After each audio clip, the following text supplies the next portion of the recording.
There are questions which, when spoken aloud, sound like blasphemies, yet the true sin does not lie in uttering them, but in having kept them silent for so long. What would happen if we discovered that the origin of humanity had not simply been forgotten, but deliberately erased? That the first reflection of humankind before the divine bore the color of moist earth, the hue of the fertile night, the texture of ancestral ebony?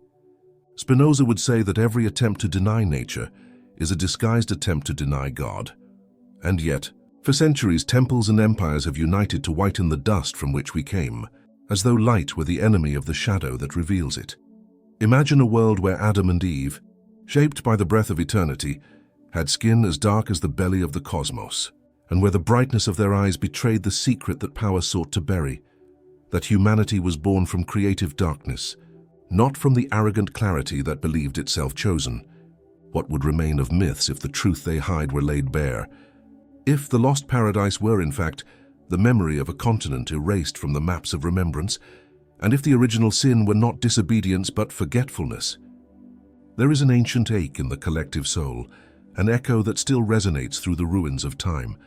Why fear the color of the origin if it is within it that the divine became visible? In every century, power has reinvented the story, painting new faces for old gods, sculpting bodies in the image of its own thrones.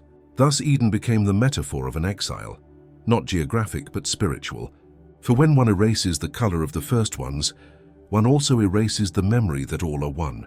And when man forgets the clay that unites them, he begins to measure the worth of another by the tone of the skin that divides them. Spinoza taught that God creates no hierarchies, only expressions. And if every color is a form of manifestation, then blackness is not an accident, but an attribute of substance. To deny it is to mutilate reality, to attempt to strike out the very face of the divine. Perhaps that is why the scriptures were translated not to illuminate, but to obscure, to turn the mirror into a curtain. For whoever recognizes Adam and Eve in the color of the earth will also recognize the error of every empire built upon the denial of the ground that bears it. And what if all we call history were merely the victor's version, striving to convince the vanquished that he never existed? There is something profoundly subversive in remembrance, for to remember is to resurrect what was erased, to reopen symbolic tombs, and discover that within them lie not bones, but seeds. Seeds which, once awakened, crack the foundations of every consecrated lie. It is no coincidence that power fears the undone forgetfulness, for it knows, he who remembers the beginning can no longer be ruled.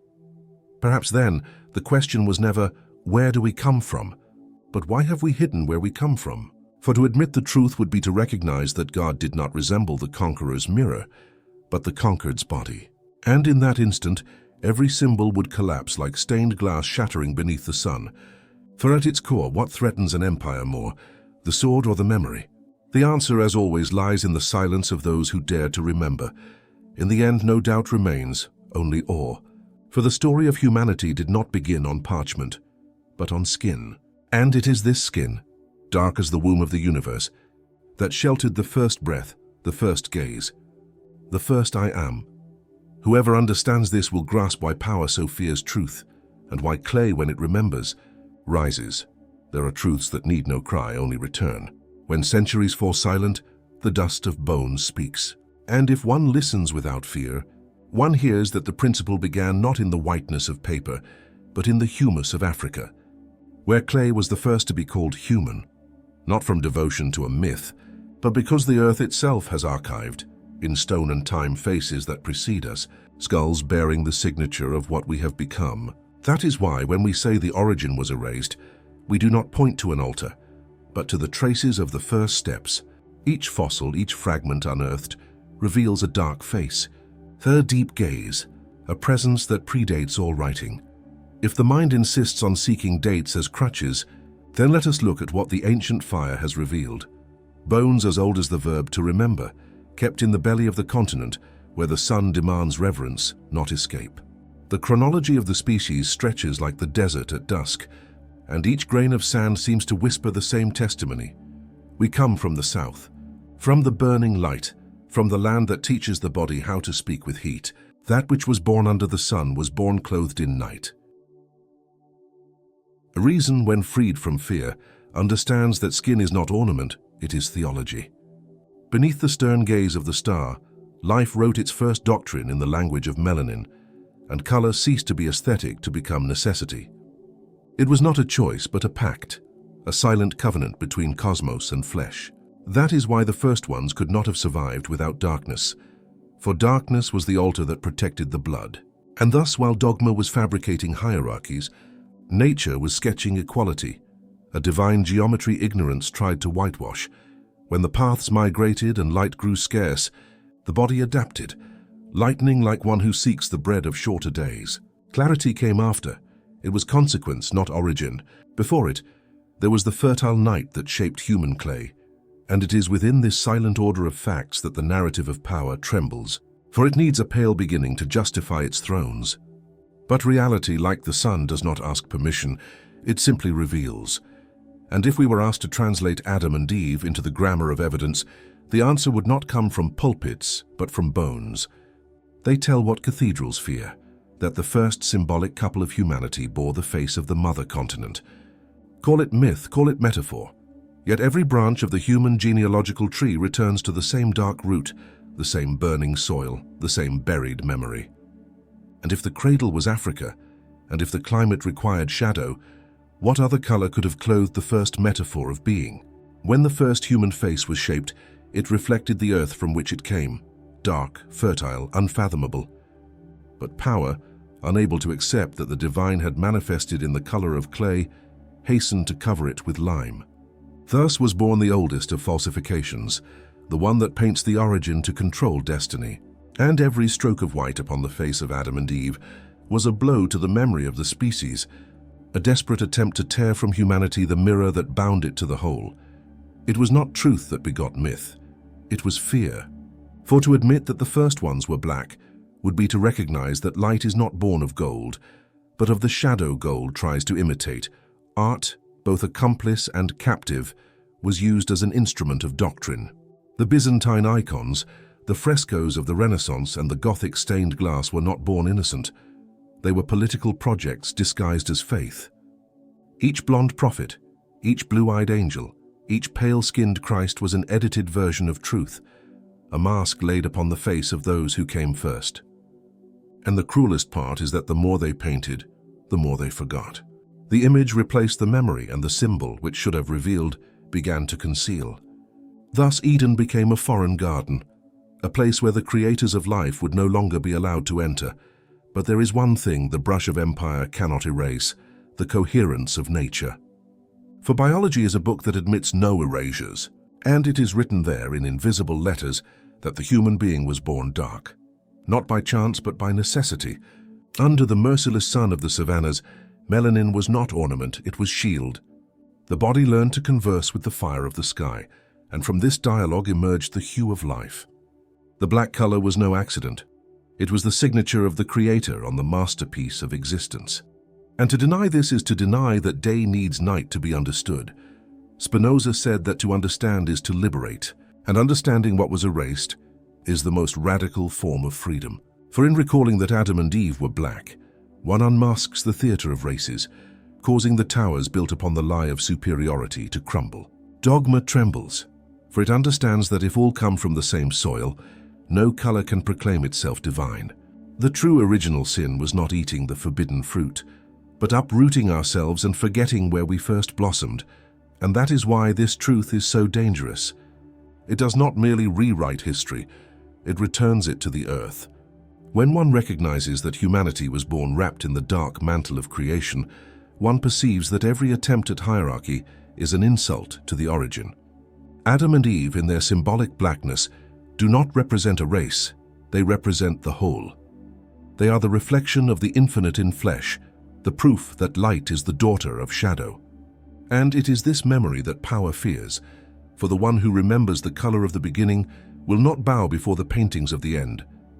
There is a sacred irony woven through all of this. The very ground that empires trampled is the same that shaped their ancestors. And when the altars were raised, it was with the dust of those who had been forgotten. The white man worshipped a white god, never realizing that in lifting his eyes to the heavens, He prayed with the body of one who was born of the earth. Spinoza, in affirming that God is the very substance of reality, invites us to a deeper understanding. If everything that exists is in God, then to deny the color of the origin is to deny the Creator himself. For the divine does not manifest in pigments, but in the coherence with which every shade fulfills the design of life. The color black is more than a symbol, it is a sacrament. It is the reminder that light exists only because there is something to absorb it, that the spirit reveals itself, not in purity, but in depth. It was in the dark womb of the earth that the seed of consciousness germinated. It was in the shadow that the soul learned to see itself. And if Adam and Eve were created in the image of God, perhaps the first divine lesson was this: infinity is dark. For clarity blinds, but darkness welcomes. Whoever enters it does not flee from the light. They learn to inhabit it from within. Yet the men who inherited the myth could not bear the resemblance. They needed a God who reflected them, not one who confronted them. So they invented a creator in the image of their kings and called it faith. But the God Spinoza saw could not be contained in portraits. He was the breath that gives form to clay, the principle that repeats in every atom.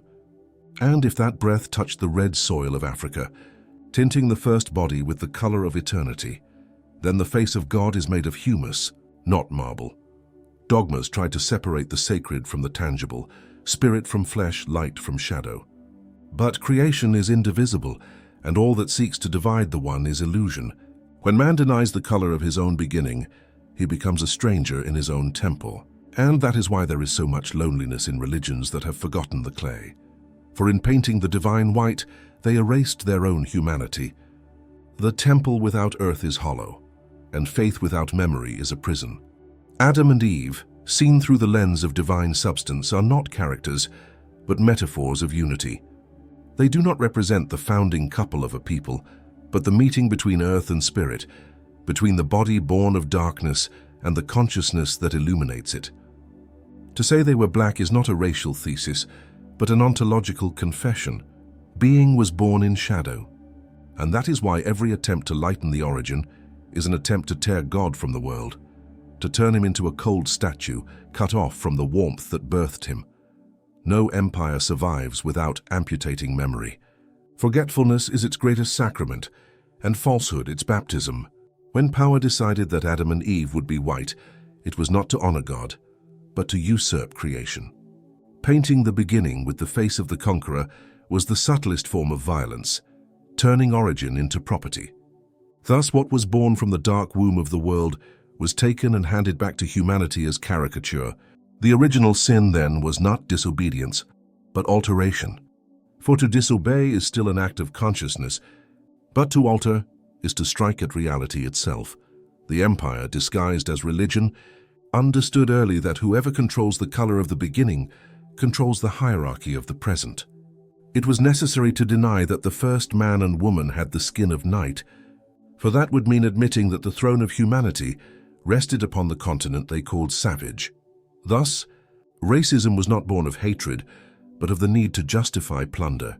And the plunder was not only of gold or bodies, but of time symbols genealogy. With every crusade, with every colonization, what was stolen was not just territory, it was the right to remember. But the earth, incorruptible witness, has never lied. In its fossils rests a truth that needs no gospels. The first flesh was dark, and the first breath of the spirit dwelt in a black body. Modern science, with its Cartesian coldness, stumbles upon this revelation like an ancestral ghost. Every genetic analysis is an involuntary return to Africa, a data-shaped plea for forgiveness. And the deeper one digs, the clearer it becomes. What we call evolution is, in truth, a path of exile. The further man strayed from his origin, the more he forgot what he was. Spinoza taught that everything that is perfect is necessary. And if black skin was necessary for life's birth, then it is also perfect. To deny it is to blaspheme against the divine reason that chose it. The error does not lie in color, but in blindness. A blindness manufactured, cultivated as doctrine, so that man would believe that to ascend is to grow lighter, when in truth to ascend is to remember. To remember the clay, to remember the fire, to remember the night. The path to God is not upward to the heavens, but downward to the earth. And perhaps that is the true redemption, to recognize that we were all shaped from the same soil. Adam and Eve, symbols of primordial humanity, were black not as a category, but as essence. In them, the Creator sealed the covenant between light and darkness, between spirit and body, between the eternal and the perishable. In recognizing this color, one does not destroy faith, one purifies it. For only those who accept the dark deserve to understand the light. There comes a moment when every question returns to its origin, and every origin reveals its color. And when thought, stripped of myth, dares to gaze upon the principle, it discovers that the first gesture of creation was not a flash of light, but an embrace between shadow and breath. Black is the color of infinity, because within it nothing is lost. Everything is contained, everything is possible. Before light there was darkness, before form silence, before word clay. And it is within this cosmic womb that Adam and Eve arise, not as exceptions, but as synthesis, beings made of the same substance as the universe, born from the primordial night, from what empires called darkness. But the sages always named mystery black. Therefore is not absence, it is totality. It holds all others within itself, just as infinity holds the finite without being confined by it. And that is what wounds human pride the most, understanding that what was demeaned is, in truth, the archetype, that the hue once used to justify exclusion is the very one that vibrates at the genesis of existence. Spinoza would say that the infinite manifests in modes, and each mode is an expression of divine necessity. If the first human mode bore the color of the cosmos, it is because God does not err. The one who tries to correct him in truth erases him. But power, enemy of wholeness, has always sought to fragment. It divided light from dark, above from below, sacred from profane, human from divine. And in that fracture, it lost the sense of unity. It created a God with borders, a faith with customs, a heaven that demands a visa. And thus, in turning black into shadow, it forgot that it is within shadow that the seed germinates. All life springs from the dark. The womb is dark, the night is dark, space is dark. Why then should the principle of humanity be otherwise? The most ancient traditions, long before the ink of the Gospels, already knew. The Egyptians, heirs of solar wisdom, depicted their gods with the skin of night, because they understood that the divine dwells in the invisible. The very name, Kemet, the Black Land, was not geographical but metaphysical. It signified fertility, power, the womb of the world. Adam and Eve, in this context, are not characters of a garden, but incarnations of this cosmic fertility. Their color is no detail, it is a decree. Man comes from darkness, because it is within darkness that the divine rests. And so, in recognizing this truth, one does not commit heresy. One practices lucidity. To admit that the first humans were black is to accept that light was born from the heart of shadow, that good and evil are not colors, but states of consciousness. Black is not the opposite of light, it is its origin. And he who looks upon it with fear has not yet understood God. For the infinite, like the dark, cannot be possessed, only inhabited. For centuries, fire was used not to illuminate, but to destroy. And in its crackling flames, parchments, faces, and memories were burned. Each flame that rose to the heavens carried a forbidden name, an unwanted origin, a memory that wounded power. For empire does not fear darkness, it fears what darkness reveals. When the scribes whitened Adam and Eve, it was not for aesthetics, but for control. A god had to be fashioned in the conqueror's image, and a beginning molded after his mirror. Everything that clashed, and color, symbol, sound, language, or rhythm, was cast into the fires of purification. Truth, when it incarnated in black bodies, became heresy. So it was in the mines, the ports, the altars, the thrones. Each slave ship was an inverted arc. Instead of saving, it enslaved. Instead of remembering, it erased. Yet even in chains, memory resisted. For there are secrets that cannot be tortured, only transmitted. In songs, in drums, in dreams and wounds, the memory of our emergence from darkness remained alive, like an ember hidden beneath the ashes. With every beat of the drum, the ancestral heart replied, "We are the beginning, not the detour." Spinoza affirmed that the true sage does not fear loss, for nothing is lost within substance. So it is with history. Burn it as one may, it rewrites itself in the bodies of those who endure. The veins, like ancient rivers, carry the geography of origin. And even though the modern world insists on measuring worth by brightness, science, this new oracle, can no longer lie. DNA, that silent gospel, confesses what the pulpit denied. We are all children of the same African womb, and the first breath wore dark skin. But power does not yield easily. It still disguises myth as science, exclusion as progress, amnesia as civilization. It repeats like a mantra that evolution is ascent, when in truth it is adaptation. The lightness of skin is not destiny, it is adjustment. Color, which the racist calls defect, is in reality testimony to the intelligence of life. The black man was not shaped apart, he was the mold. All that came after is variation, not crowning. And thus, the revelation of a black Adam and Eve is not merely historical, it is spiritual. It restores to humanity the right to see itself in its totality. For when the first mirror reflects the tone of the cosmos, no one can say, "I am more," or "I am less." Color ceases to be a boundary and becomes a bridge once more. Humanity finally remembers that before empires there was dust, before kingdoms humus, before flags the same breath. And that breath, black, eternal, divine, still dwells within each of us.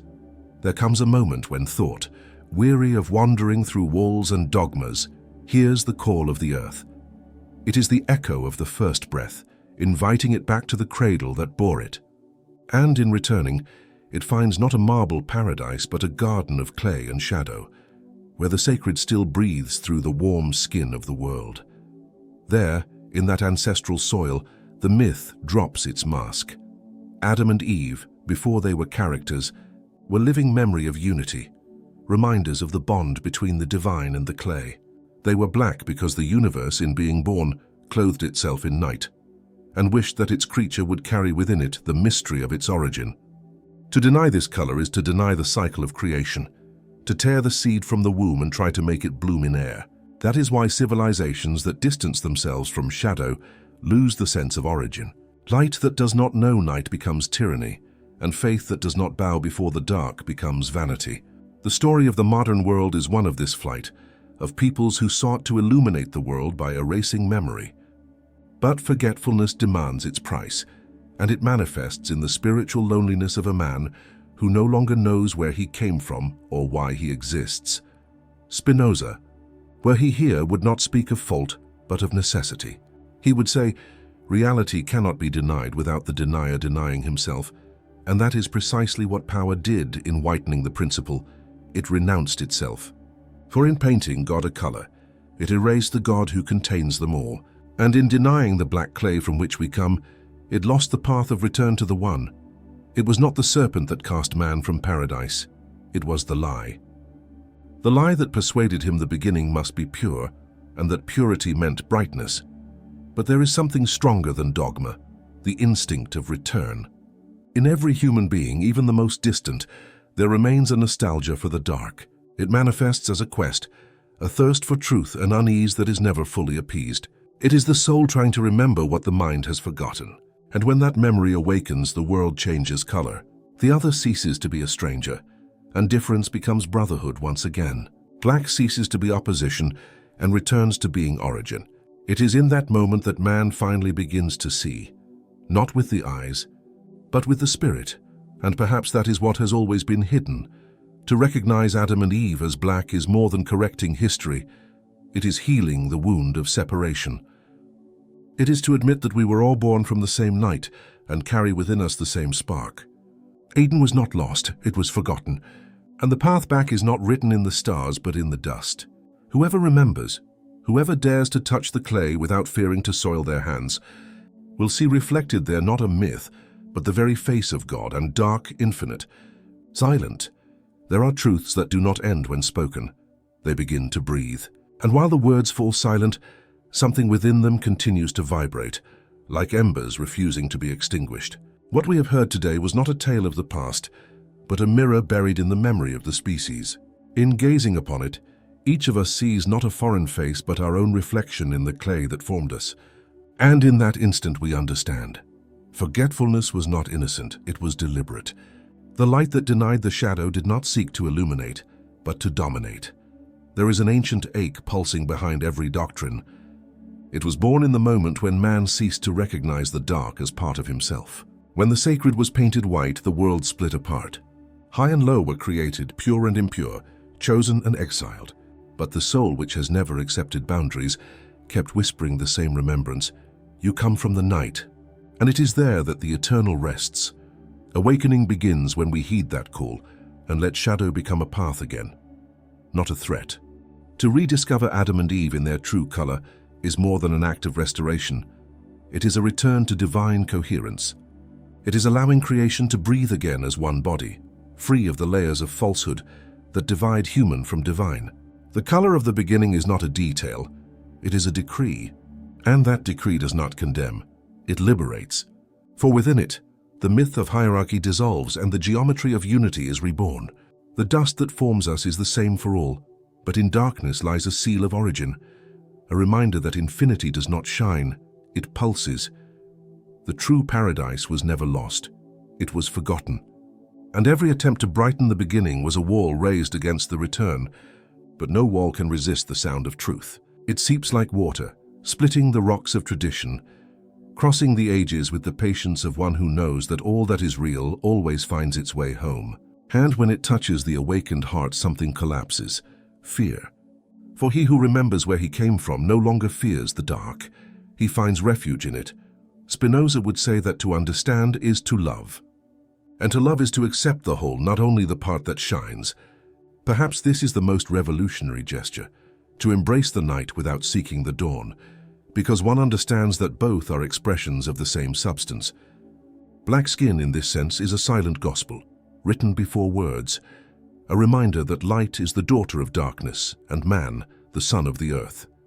Whoever reads this gospel with the eyes of the Spirit no longer bows to idols, but only to truth, and once recalled, this truth becomes a calling. It demands that we stop seeing the other as a shattered mirror and begin to see him as a continuation of ourselves. It demands that we return to the world the color that was stolen, that we return to God the face power tried to conceal. For every time we recognize the principle, we heal an ancestral wound, the wound of separation. And to heal is to remember. To remember is to awaken. Now that the revelation has been made, silence is not emptiness, it is a temple. And in that temple, whoever has listened this far is no longer the same. Something has been lit, something ancient and irrevocable. The gesture of liking, commenting, or subscribing ceases to be habit. It becomes ritual. It is the seal of one who has recognized the truth and chooses to help it resonate, not out of vanity but sacred duty. For to share what the world sought to silence is to participate in the restoration of divine memory.